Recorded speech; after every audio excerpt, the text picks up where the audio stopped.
A day of protests called No Kings Day is expected to take place across the country tomorrow. Law enforcement sources tell CBS News Texas that the National Guard is on standby here in North Texas should things escalate. Demonstrations are planned in Dallas and several cities across the area. Our Trevor Sochocki is in Dallas with the story. These No Kings protests are a direct response to the Trump administration, taking aim at what organizers call the president's corruption and authoritarianism.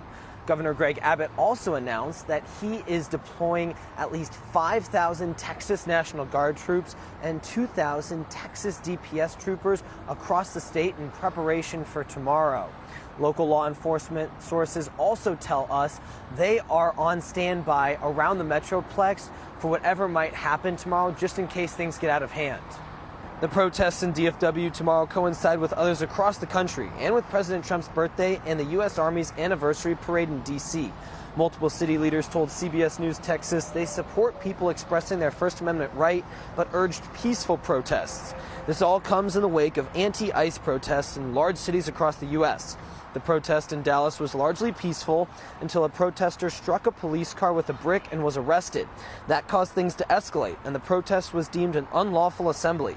Dallas County Judge Clay Jenkins is worried about a repeat of that, as well as any outside agitators coming in tomorrow. If people block traffic on the Margaret Hunt Hill Bridge, they'll be likely confronted by local law enforcement and perhaps by DPS and National Guard troops that we didn't request, but that the governor sent anyway. In a statement to CBS News Texas, the Dallas Police Department wrote, quote, "At demonstrations like this, participants will see our patrols as they always do at large events. Our main priority remains the safety of the people who live, work, and visit the city of Dallas." And there are more than a dozen of these No Kings protests scheduled for cities across the Metroplex, from McKinney to Weatherford and many cities in between. And of course, DFW isn't the only Metroplex in Texas with these protests scheduled tomorrow. Multiple cities across the state are scheduled to have protests as well. In Dallas, Trevor Sochocki, CBS News, Texas.